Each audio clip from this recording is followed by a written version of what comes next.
years. It was only fitting that he spread it around in return. Chapter 2. Never stare at the sun too long. Blinding is the least of your worries. Summary. 4 times the Todoroki family met Izuku, and the time all for one drew his attention. 1. The first time Shoto catches Midoriya staring at him is the USJ. An hour of sheer chaos, of teleportation and villains that wounded teachers. And at the end, Shoto stood there, panting, ice around him, steaming, half-molten, leading to a glacier holding the Nomu in place. Or what was a glacier. Now it was simply a ring surrounded a pillar of steam, a perfectly circular ring, missing from the structure, around the glowing fingertips of Midoriya Izuku. The teen hadn't stood out before at that point, hadn't even been a blip on Shoto's radar as a threat. Laid-back demeanor, hair as vibrant green that faded to the sun-bleached bangs and tips, skin a shade darker than bronze, and with freckles as dense as heavily across his face and neck. The quirk tests hadn't shown much more than some natural athletic skills and remarkably high endurance. Neither had the heroics class, where he and waddled through Bakugo's blast of explosions were barely scorched marks on his loose jacket or casual tank top, even after the blonde had unleashed a pair of overwhelming blasts from his gauntlets. Given the circumstances, Shoto had thought it was a form of resistance quirk, a field around him that would blunt or nullify damage. He was wrong. Midoriya just stood there in the billowing cloud of steam, the superheated gas beginning to repeatedly condensate and fall like rain, some splashing drops instantly returning to steam as they sizzled off of the calm form of Midoriya. The relaxed teen looked so unbothered by what he just did, like he didn't incinerate a bioengineered monster, because there, embedded in the side of the glacier, hanging loose by still one frozen, still intact arm, was a carbonized corpse. Black skin had been replaced by charcoal. The brain cavity above the beak, which had melted away, was empty. Nothing but ash drifting through the empty eyes and a missing jaw remained. Whatever moisture in the flesh was once there was gone, boiled out of the monster's body with a touch that had been almost casual, that hadn't actually made contact. Midoriya had touched the ice, not the Nomu. The actual act had been hidden by the steam, but the sudden change of monstrous strength to a carbon statue was unspeakable. Midoriya met Shoto's gaze, eyes peeking out from under the dry hair, heedless of the steam that now was shimmering off his form. His green eyes were lined with circles of pure gold that gleamed with molten heat, and that had held something, unknowable, unfathomable obsession. How had he not seen it in those eyes? Seen danger? Shoto would never get a chance to follow up and try to talk to Midoriya about what exactly his quirk is. The stammering disbelief of the League of Villains, Shigaraki, interrupts the moment, shouting out about cheats. When Midoriya turned in his direction, as the very air around the plaza began to shimmer with another heat wave, the warp gate user Kirigiri evacuated the pair in a panic.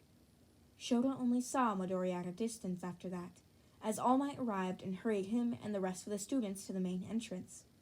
Midoriya was taken aside by the ambulances, and then by the detectives. However, it was only when he reached the top of the steps to look back that he noticed something strange. Wasn't one of the areas on fire before this? 2. Todoroki Enji huffed as he stalked through the halls of UA Stadium. His son, his prized creation, the one he was being obstinate, but perhaps he would have had better luck with an indirect solution. He rounded the corner and narrowed his eyes as he took to the green-haired child his legacy would face next. The teen was slouched, standing outside the door as he flicked the lighter on, and then off. The click-clack was smooth and repetitive, and with a grumble, Endeavor marched up to give him the proper motivation. But as he took a step, crossing the invisible threshold, the flames he wore snuffed out. staggering as he met the single gold rim eye, and as he brought his quirk back up to fight against the field of thermal resistance? Probably a nullification quirk. The heat he drew, the spark that started a flare of heat around his face, flickered and vanished. Under the teen's eyes, a faint line of red was seeping down, looking almost as if it was unusual sunburn, tracing the edges of his cheekbone, while something like natural bioluminescence was glowing behind his teeth, and he gave a smile. But the eyes weren't what held Enji's gaze, because there was something lurking in him that was hungry. "Can I help you?" Firming up at that stance, Enji growled out a comment about hoping for a worthy opponent and turned to leave, only to freeze as a laugh, the edge tinged with hysteria, and loosed. "Oh, trust me, Endeavor." Turning back as he gazed over his shoulder at the green-haired teen as he rose up, lighter closing once more. Gleaming green with gold suns met his pale blue eyes. "I'll take everything Shoto has to give." And giving another nearly hysterical chuckle, he turned and vanished through the door to his waiting room. Endeavor turned and marched away, but it was only 2 rooms later when he felt it, the flicker of his fire returning to his features. There is something wrong with that teenager. 3. Shoto flexed his hands, stepping out to the concrete platform, watching as his second-to-last opponent stepped out to meet him. Green hair caught in the late afternoon sun looked like gold, matching with his gleaming eyes as he looked Shoto's way with eyes that had been unsettlingly insanity, something that Shoto could swear he read as madness. But there was also something visually wrong about him. Something about his appearance was off, in a way that Shoto couldn't figure out. It was only as Midnight, also looking faintly ill at ease, announced the start of the match that Shoto saw it. The creeping edge of the arena's shadows moving away and distorting. Midoriya Izuku didn't have a shadow, because he was glowing. Instantly, Shoto decided not to wait around for more details, reaching deep into his quirk and unleashed a glacier. The ice rushed around and past him, traveling up and encircling Midoriya. But as the teen didn't even react, eyes locked on Shoto as the frost and ice consumed him. For a long moment, the frost hid the teen from view, Midnight leaning forward on her pedestal to try to get a good look. But after a moment, the cloud of vapor only intensified, and Shoto remembered the USJ, and his eyes widened. It wasn't frost billowing off of the glacier, it was steam. And almost as if it was on command, the vapor expanded. A rush of scalding heat, terrifying from its familiarity, rushed past him, and Shoto couldn't stop to flinch as he raised his arms to cover his left eye and face in a panic. But the steam quickly began to condense, falling as lukewarm rain around him and revealing Midoriya once more, and the ring of heat distortion that surrounded him. The glacier's interior were gone. More than half of the arena, of the ring, and the maintaining chunks of glacier around the ring of heat were visibly melting. And it wasn't just the ice that was melting. It was the concrete as well. The floor was glowing red, cracked and warped from the heat. At the center, Midoriya was standing there, one held hand before him, the bones of his hands and fingers glowing under his skin, while around him the sports uniform shirt blackened and drifted from his torso as the heat literally disintegrated the shirt. But as the uniform began to sear away, it revealed the black undershirt and slacks of his hero uniform, treated to survive the heat, and glowing lines from spread across his arms, slowly creeping up his jaw and spine. Bright orange, white glowing under his skin and tracing from his bone structure. But even without the heat distorting it, Shoto could hear Midoriya speak. "Ice isn't going to work, Shoto." Grimacing, Shoto tried to frantically think about how to beat this, how to find out, how to get distance or strength. But it was clear that he needed something. There had to be a limit. There had to be something that would stop the teen. His left hand was rising before he could even process it, and with a roar of frustration, he unleashed the hailstorm of flame out. The flames were pale yellow, almost white, as they swirled out uncontrollably. As Todoroki realized, the air began to be so hot that the combustion was easier. But even then, he could feel it. Something in the center of the firestorm that wasn't burning. That the flames reached and swirled, collected around. After almost a minute of sheer focus time, Shoto felt his reserves hit nearly empty, and dropped his hands, ignoring the faint blistering of his palms or the way his sleeves in the uniform had vanished. Because ahead of him, the flames were still there, swirling around the central point, and then, suddenly, they vanished. There was an effect that happens when light vanishes. It leaves a mark, a burned image in the eyes that lingers just for a few seconds until you can blink it away. Shoto blinked, and Midoriya was still there. His skeleton glowed under his skin, gleaming gold and green, eyes oh so satisfied. And then the air temperature dropped. The heat vanished, leaving what was only moments before the unbearable kiln of heat raising off the concrete, now nothing but a memory. Glowing embers snuffed with barely there, a flick of the fingers as Midoriya flexed his hands, the glow of his skeleton slowly dampening. That was a very impressive attempt. He glanced up, golden ringed eyes locked on Shoto as something manic began to rise in his face. Now what else do you have?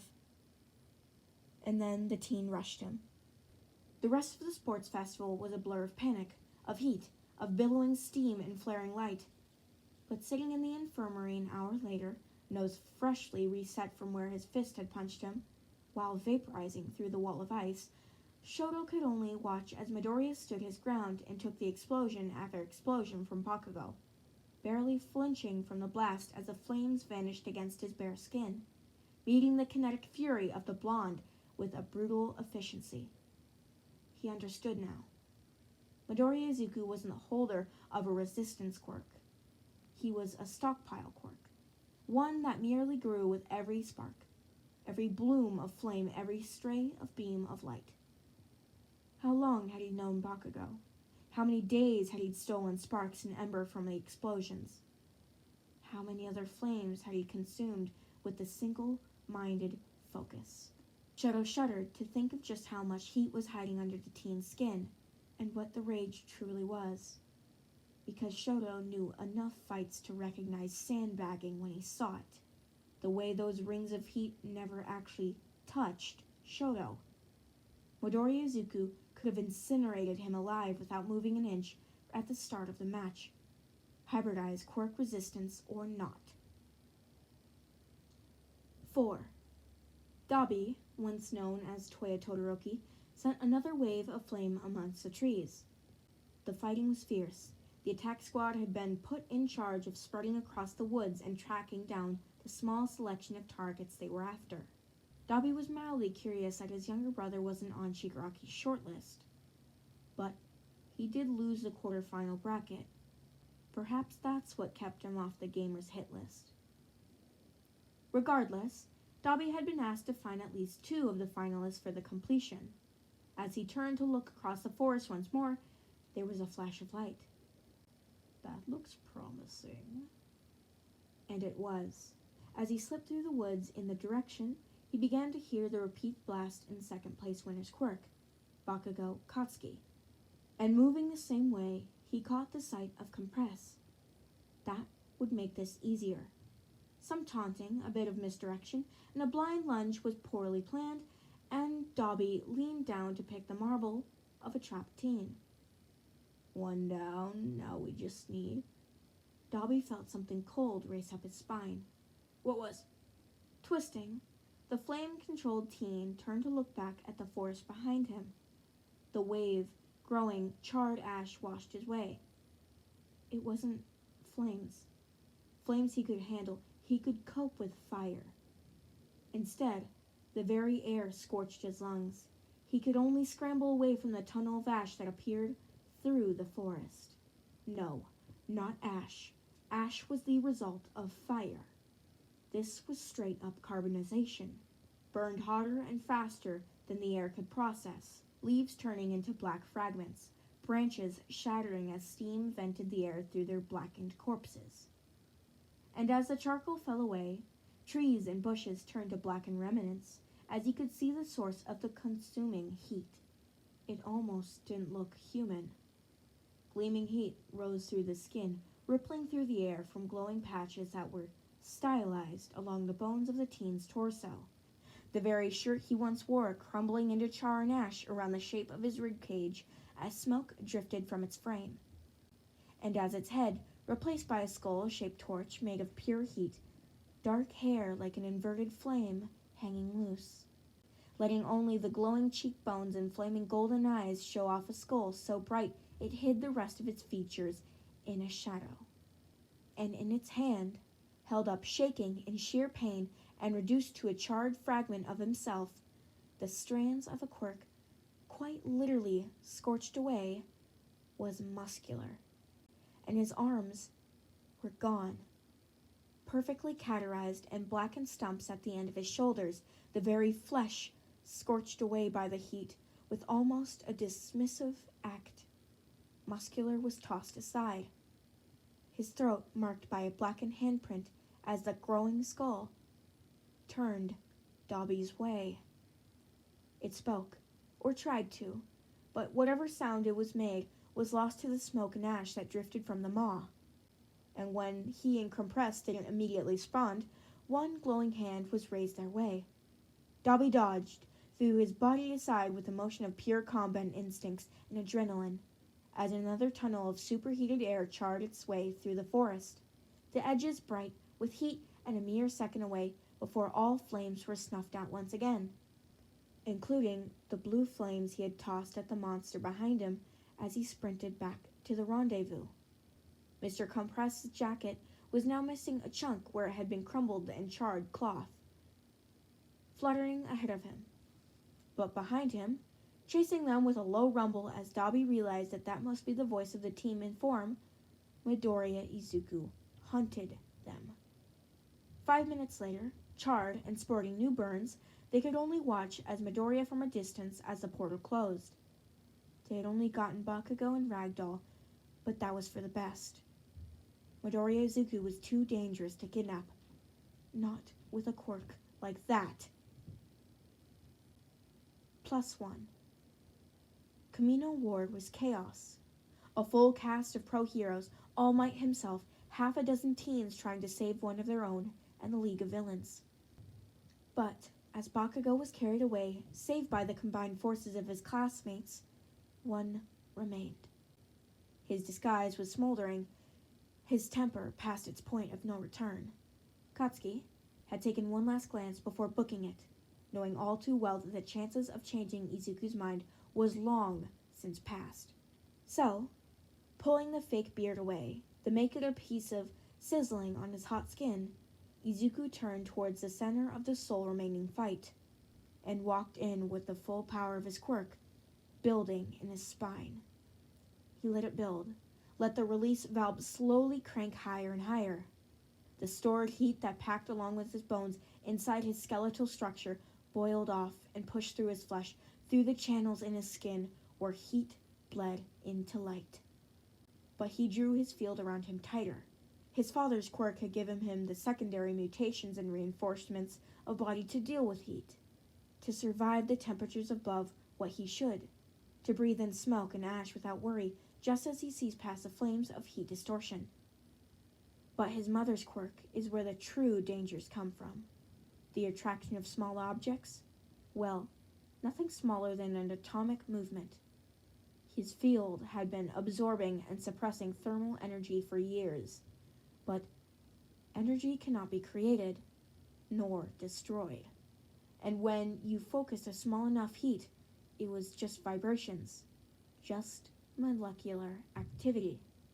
And when he reached his limits, when he pushed past the threshold between passive absorption and the next stage, her quirk had been where he gained the ability to delegate fields for his heat, selecting areas around him where he could release his stored energy without worry of spillage.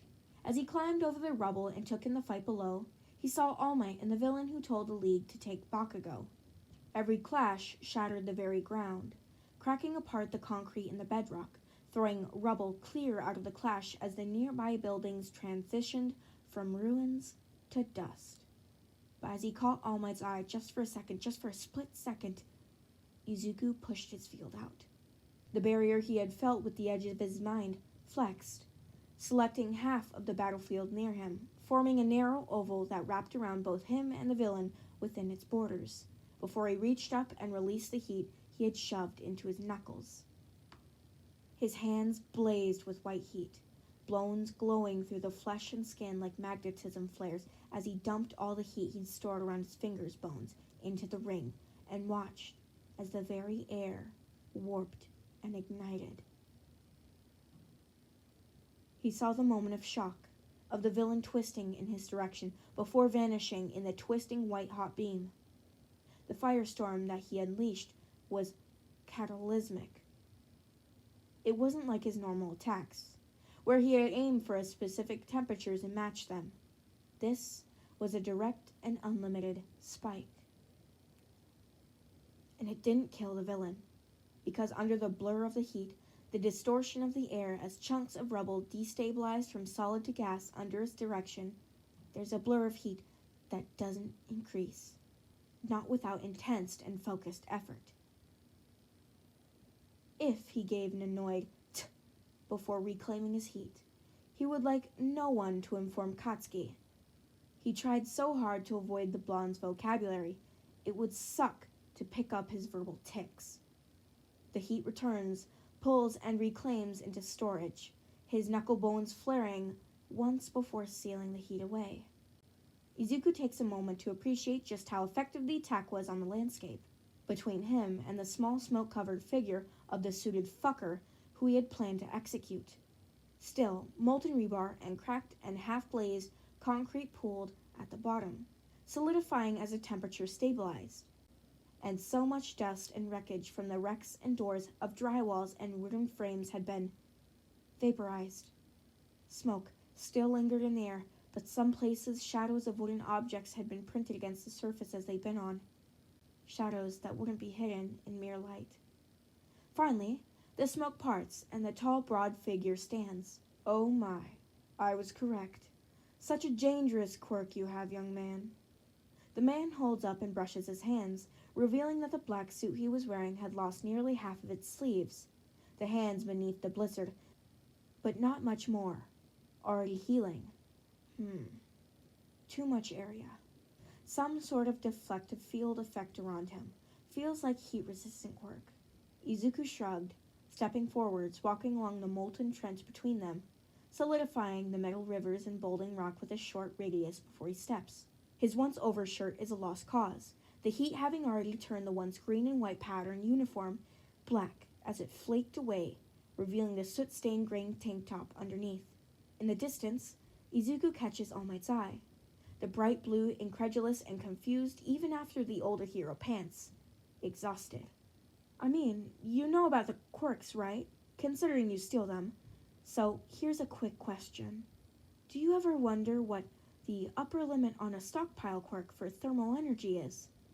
One that hits singularity, for instance. For a split second, he can see the tension in the villain's frame. A shock. One mirrored as All Might's distant form. What? Izuku couldn't help but smile, having now closed nearly half the distance. I mean, what else is a quirk singularity but when physics stops making sense? And brings All for One into range for his next attack. The villain is only about 10 meters away, but that's perfect. Any further and he wouldn't be able to get the right amount of energy condensed without draining his actual reserves.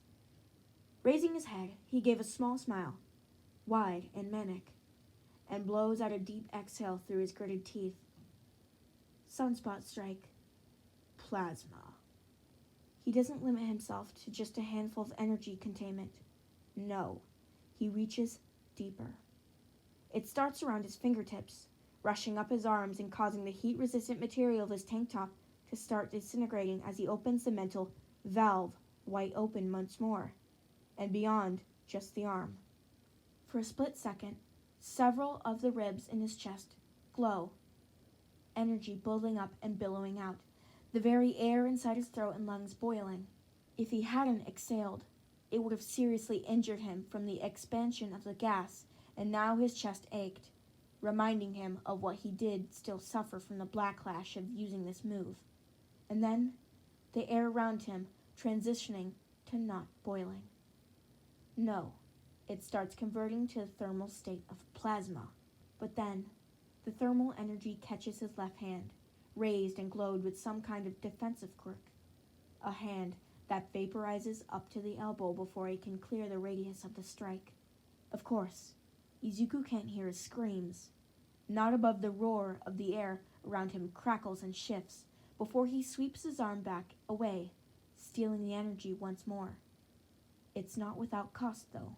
The remains of his outfit from the waist up is now gone, the sole exceptions being his very expensive undershorts and a couple still melting scraps of his tank top. Beyond that, as the air cools, he exhales and splits blood. The inner lining of his throat, sinuses, cracked, but not by heat, by pressure. The villain never gets a chance to capitalize on that, though. Down an arm, wounded and caught off guard, he's not prepared for All Might to get in close, second wind carrying him through the renewed strength. The fight abruptly leaves the area. Izuku can't help but sigh, wiping the blood from his lips, the fluid boiling off his hands as he turns and starts heading back across the rubble towards the cover of a distant crowd. Right, time to go check on his explosive blonde, and then he was gonna go take a fucking nap, because using nearly a year's worth of sunshine in a single attack was exhausting. Half an hour later, with the League of Villains detained and the suited villain taken down, Izuku yawns and leans back against Todoroki's arm, ignoring his suddenly stiff posture even as Bakugo starts bitching on the other side, all of them sitting in the back of a police van as it takes them back to UA. Izuku can't keep the smirk off his face. Teach someone to steal my favorite source of warmth. Alrighty, that's it. That took so much fucking longer than I thought, but anyway, this is the longest thing I've ever made yet, so if you have any suggestions in the comments, just let me know. I want it to be fucking crazy. Alright, let's go. Bye-bye.